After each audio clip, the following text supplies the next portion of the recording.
Good evening, welcome to Q Weekly on Bent TV. I'm Amy Henderson and we've got a jam-packed show for you tonight. We've got Alan reviewing another classic on the Lavender Lens. We'll have Lizzie, as usual, with her Q Calendar segment. And Vic Perri will talk to Archi Lesbica about their picnic that's coming up. But to kick things off straight away, we're going to have a look at this week's episode of I Can't Even Think Straight.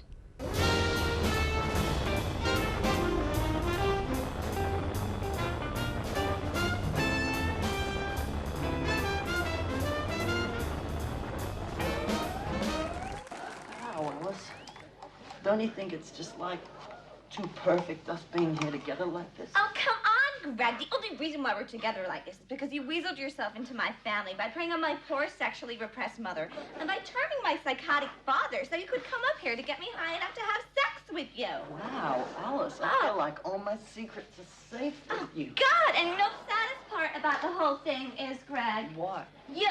Now get out of my room. I had a really good time tonight. Me too, Roy. So, I guess I'll see you around at school tomorrow, yeah?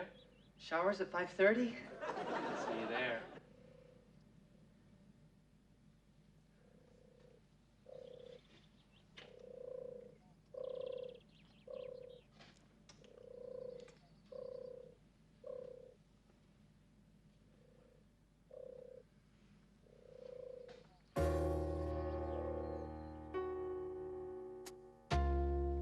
Drift, Carla.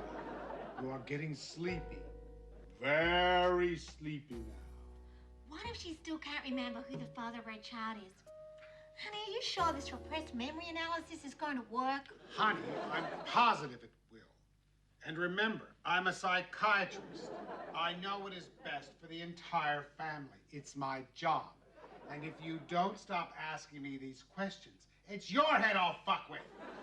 I think you should go into the kitchen. I think I smell something burning. Honey, I think you're right. Alice Fielding, I'm gonna make you feel like a real woman. Yeah. Alice, you're so special to me, and I just want to make you feel so good. Yeah. Alice, if we don't get to have sex, then my penis will explode. Maybe not. Hello there, Greg. Oh, hey there, Mrs. Fielding. I just thought I'd come down here and make myself a sandwich. Oh, I thought I smelled something on fire. Yeah, well, that'd be me, Mrs. Fielding. Oh, Red dear, what's the matter? It's Alice. She's just not putting out. Well, I'll have a word to her about that in the morning. No, Mrs. Fielding, don't bother. I'm the one with the problem. It's these damn masculine urges I keep getting. I've done everything I can. I don't know what else I can do. Well, I think you have to make Alice think that you want her for more than just sex. But that's impossible, Mrs. Fielding. Well, if you can make Alice believe that you don't need sex anymore, then she's bound to fall right into your arms. It's just a matter of time. But you will have to go without any sex for a while. Do you think you can do it?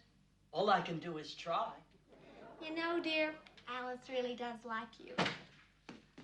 Carla's had a breakthrough. She's about to tell us the entire story. I need to go to the toilet. I need to pee. Oh my God. There's no toilet paper. Oh my God, what am I gonna do? Tissues.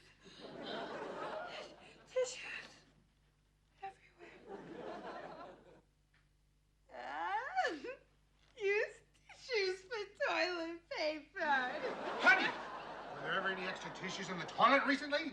There were tissues everywhere. It was disgusting. Just as I thought.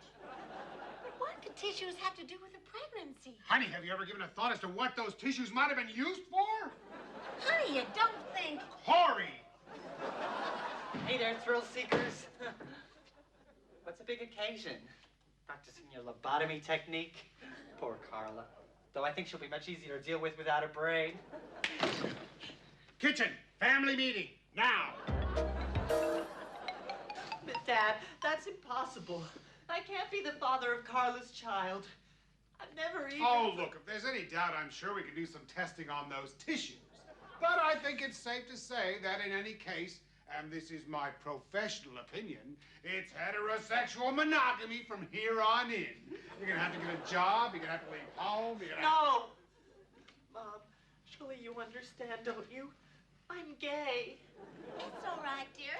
We all are. It's a very gay occasion. Your father and I are both thrilled. We've always known that you had a crush on Carla. And I hope now you realize how silly it was to be embarrassed about it. Look at these baby faces pressed up against each other. It's so cute.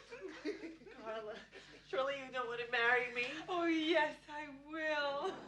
Oh, Corey, I thought you'd never ask. We are perfect together. This is the happiest day of my life. Oh, thank you, Mr. and Mrs. Fielding, for making it all possible. Mom, Dad, Carla, I'm sorry, but I have a boyfriend. Me and Roy are going steady. Now listen here, boyfriend.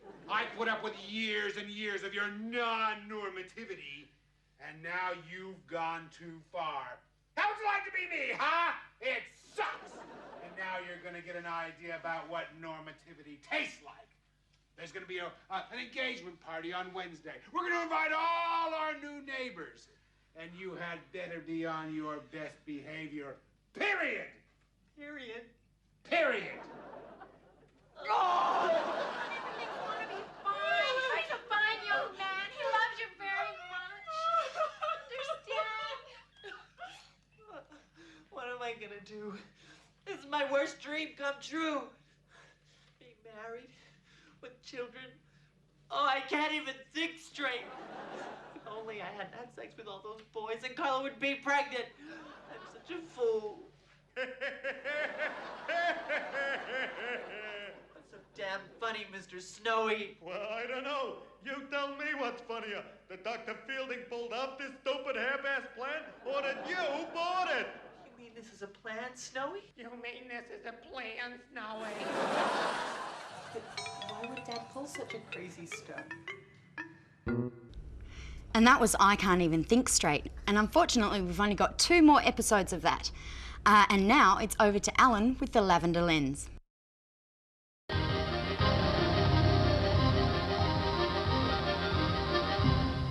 Hello, and yes, we're through the Lavender Lens once again. I'm Alan, here once again with Stephen. How are you going? I'm good, thanks. And we're out here in sunny St Kilda at the St Kilda Co-op to talk about a fabulous film. Well, when I say fabulous, fabulous in the context of an historical document in queer celluloid. Wouldn't you agree? Because it is has got a certain kitsch value, considering it was made in the 1950s and in Germany. It's called The Third Sex and dates from 1958. And on first glance, you would say, well, oh God, it's one of those cringe-worthy, really badly dubbed B-grade schlock films. I mean, I saw you touch her body and her face. To think that you'd do anything like that. Can't you see how upsetting for me it was? I shouldn't dance? Yes, but not with this girl. Are we here to talk about Renata, or are we going to read your novel now? Come tomorrow to Boris's. Tomorrow is Sunday. Yes, please, Klaus, you must make it. I promise. You mustn't let me down again. My father told me I can't go out. I promised Boris you'd be along if I read my novel to you first, and now you won't come for it. I guess that's all. I'm so disappointed. You see, the relationship there is probably a little bit more involved than just friendship. Well, from a 50s perspective anyway, it's actually quite daring for 1958, but then the Germans were well known for being daring, having had their first queer film back in 1909, I think it was. Yeah, I think they were very early in rolling out homosexuality into the mainstream.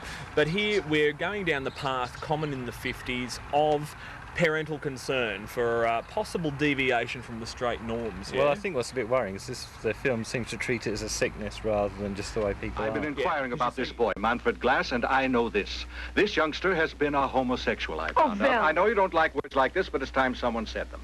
The other main sort of element in it is a character called Dr. Winkler, who's an artist and holds artistic gatherings for the boys, as it were. He invites them back to his pad, which is, it's almost dark and eerie. It's made out to be almost like... It's made, they make it seem that the homosexuality is very subversive and very underground and something, downright evil. Yes, that's right. I mean, how does it come across? His pad comes across like Dracula's castle, yeah, more or less. Yeah. And the gatherings are held, the boys, they got these Greek-style wrestlers, almost like a Roman arena. That was a good bit. It was a bit, yeah, sort of oiled up in togas. Well, obviously the parents are getting rather worried about Dr. Winkler's influence on Klaus, and mother looks at taking a certain course of action. Yeah, there's an exchange at the psychiatrist's, and he basically says, well, you need to try and protect Klaus from the things that would hurt a man. Yes. You know, like he needs to be protected, like straight men need protection from this scourge. Well, because we're very scary people. And, we are. Yeah. And straight men seem to be, well, in certain instances, certain points of view, seem to be rather easily... scared. Yeah, swayed from the path of light and good. There's only one answer to put forward. Yes? Here, medicine's useless, but there's something that can help. You must interest him in a woman, and right away. Let's face it, you've got to.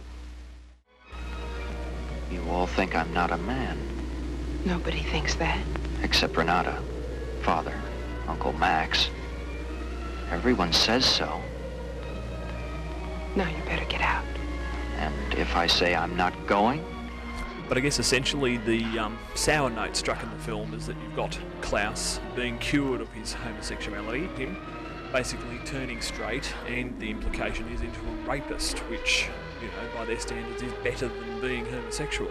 But then the film was directed by Vic Perri, who in fact worked on Nazi propaganda films. That's what I'm saying. Suffice to say, it doesn't turn out the way you would expect. There is a prosecution at the end. However, it's not who you think would be prosecuted for doing what you think they're going to be prosecuted for, shall we say. That's it. We're not going to tell them anymore. They've got to watch it. You've got to watch it. Available from Out Video, our good friends down there. The Third Sex, an interesting document in queer celluloid history, I'd say. Interesting, yes. It's not a film I would go and see for entertainment value, but it's good for historical interest. I'd say B grade on the surface, but underneath some substance there, particularly considering the era it was made. So good on the Germans for trailblazing. Anyway, that's us out of here for another Through the Lavender Lens. Yes. I'm Alan. I'm Stephen. And we'll see you next time. Thanks for that, Alan. And stay with Q Weekly after the break, because we've got lots more coming up.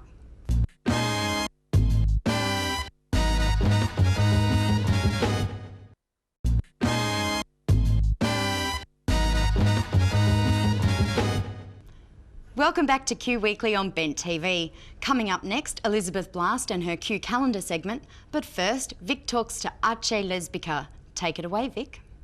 Thanks. Here I am with the girls from Archi Lesbica, Lonia Catalano and Elvira Andreaoli. How are you, girls? Well, very well, thanks. Now, you've got a major event coming up. It's a big picnic. Yep. And we'll talk about that more in a minute. But firstly, let's talk about the group itself. How did Archi Lesbica start? Vic, it started about 3 years ago in 2002 when Cinzia and Lucy, two women of Italian background, decided to establish a bit of a social support group for women of Italian background who identified as GLBTIQ. And it started off basically with some social events, and then it sort of branched out, some new people joined in, and it's really sort of grown since then, and it's very exciting. Yeah, and with the picnic, I noticed that the boys are invited as well, because there's, if people don't realise, there's also the Italian Gay Network, and that's sort of the boy version of Archi Lesbica.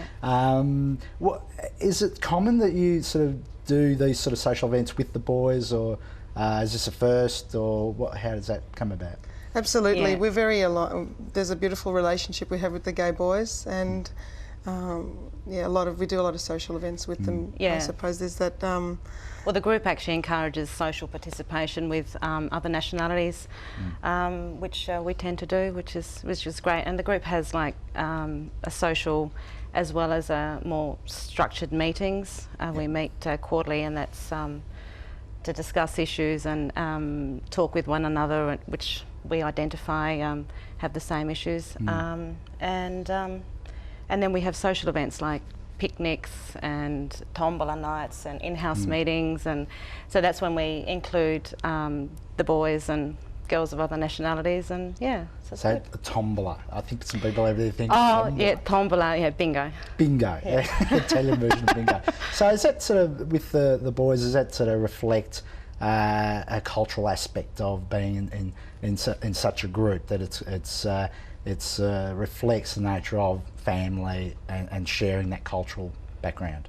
yeah, it's all about identifying with our Italian culture and embracing that. And I know for me, not sort of living away from home, it's important that I have that aspect with other people from Italian background that are also gay, lesbian, that we can meet together and embrace the Italian culture and keep that alive. Well, with Italians, is it you know, and a lot of people, and I know in the past in my own work where I've talked about, you know, sort of coming out with a sort of Italian background, and often I'll talk about how it can be more difficult. Is it more difficult coming out to parents if you're from a different cultural or non-Anglo background? I guess I can say from my perspective, and I think it is. With that, there's traditions of values that were brought from another country many years ago, so you hold steadfast to those values that possibly in that country of origin people have moved on, but the migrants have stayed close to those values. Yeah, it was, I think, very hard for my mum, just speaking from experience, because it was just such a different... she didn't have that expectation of me at all, and she freaked out literally. But she's since come around to it, and you know, she sort of says, "I want you to find a nice Italian girl." You know, from "Oh my God, what am I going to do?" to you know. So it's about a concept, isn't it? Like, because often, particularly in migration generation, don't even really think about in terms of a concept of being gay or lesbian. No, not at all. But I know from my own personal experience. My mother has difficulty with it, and that's because of the religious side of things, being Catholic, and that seems to be, you know, quite common, and she still, you know, can't come to terms with it because of that. But I don't know that we can say it's harder being of, you know, Italian. I think it's hard for us, and that's what we know, and other people from other cultures could say the same. I know some Italian guys who had no trouble at all. They came here to parents and. So I suppose there are exceptions as well. Bet TV did a net search with the word Archi Lesbica just to get a bit of history, and we didn't find anything in Australia, but we found a few in Italy. Is the local group a sort of a chapter of the Italian groups, or is there a worldwide network of Archi Lesbica groups? It started off in Italy, and Cinzia, who's the brains and beauty behind Archi Lesbica, together with Lucy, she sort of created an Australian branch of it, if you like, in the spirit of our sisters in Italy, really. All right. And then you do talk to other people around the world? I do on the net. I talk to Italian lesbians on the net, and it's great fun. All right. Now the picnic. So you've got this event coming up. What date? Saturday the 19th of February. So it's Saturday the 19th of February. And what's it all about? It's all about getting our parents, families, friends together, and so we're asking the GLBTI community that that have an Italian background to invite their families along, particularly their parents, so that we can break down those barriers and show them that we love our culture and share a day of Italian culture. You know, that's one thing we do have in common, and also so that they can see that we're actually normal and lead normal lives, and they can see that they're not alone as well. So that's just And you don't have to be a member of a particular group. Oh, it no. could be anyone with an Italian background. Absolutely, absolutely. All right. And what's give us the email address or contact detail for the group itself? Yeah, for the group itself, it's Archi Les. Do you want to spell that? Yes, ARCILES _AU at hotmail.com. And that'll be up on the screen right now. And or they if can people phone me. want, and if people want information about the picnic itself, sure, they can call me on my mobile 0407 562 569. All right, again, that's on the screen. That's Saturday 19th of February, 12 o'clock onwards. It's at the Yarra Bend Park, which is the corner of Yarra Bend Road and Fairfield Road, and we've hired out a shelter there, which is called the Westfield Shelter. It's the first one you come to. We'll have balloons up, you know, with the Italian flag. So people will see it. So people, can't miss it. And it's BYO everything, and we'll have bocce and play games of scoreboard, which is the Italian cards. Elvira's going to be singing lovely old Italian folk songs with her guitar. Fantastic. And we're going to have like raffles, which has been made possible by Primo Small Goods. So it's going to be great fun. That's great. All right, we've run out of time, but that's fantastic. So good luck with the picnic. Thank you. Thank you, Vic. Thanks. No worries, thanks. Thanks for that, Vic. And now Elizabeth Blast is joining us with a very special Valentine's Day Q calendar. Hello, Lizzie. Happy Valentine's Day. Oh, thanks, love. Yeah, that's great. Thank you for that. This will be my pointer, and here are my hearts. Let's get on with it. Q calendar this week. Right, it's trailing off from the Midsummer Festival, we have an art exhibition called Autopoiesis, which says an evocative hybrid textile and printmaking site-specific panorama by installation artist Janet Gallagher. And you can see that at 24/7, which is a gallery space, 32 to 44 Flinders Street in Melbourne, and that's until the 25th of February. Gay and Lesbian Switchboard are seeking applicants for the next counsellor training courses. There are 2 courses. There are a beginners and an advanced course. Now, you must submit a CV if you'd like to be involved in the beginners course, and you can find your details on 0425 793 508 or go to www.vicnet.net.au squiggly thing GL switch. That's what's called. It's called a, what was it called again? Tilda. That's called, yeah. Vic Presents are after people to be involved in their Mardi Gras marching group, and they won Best Out of Town Group last year, and I believe everybody should go to Mardi Gras at least once. Yes. Wouldn't you agree? It's well worth the experience. Best place is to be in it rather than watching it, in my opinion. I was on a bike once. Could you believe it? Yes. Okay, they call themselves a stylish and diverse group, and you can call Peter on 9525 0192. 9525-0192. The Queer Film Festival are after volunteers for the festival, which happens between the 10th and the 20th of March. Now, if you'd like to become involved in that, and you get free tickets to movies and stuff, and you get a T-shirt if you're involved in it, go to info@melbournequeerfilm.com.au. The Sunday Age has commissioned an article on children of gay and lesbian couples, particularly teenagers. So if you want to talk about your experiences and be involved in this article, please call Annette Binger or Binger 0419 178 624. I think it'd be kind of an interesting article. Don't forget, hey picnic Italiano, hey picnic. That's the what they call it, the Lesbica. Archi Lesbica, the picnic down there at Yarra Bend. And don't forget, if you'd like to have me mention anything on Bent TV on the Q Calendar segment, don't hesitate.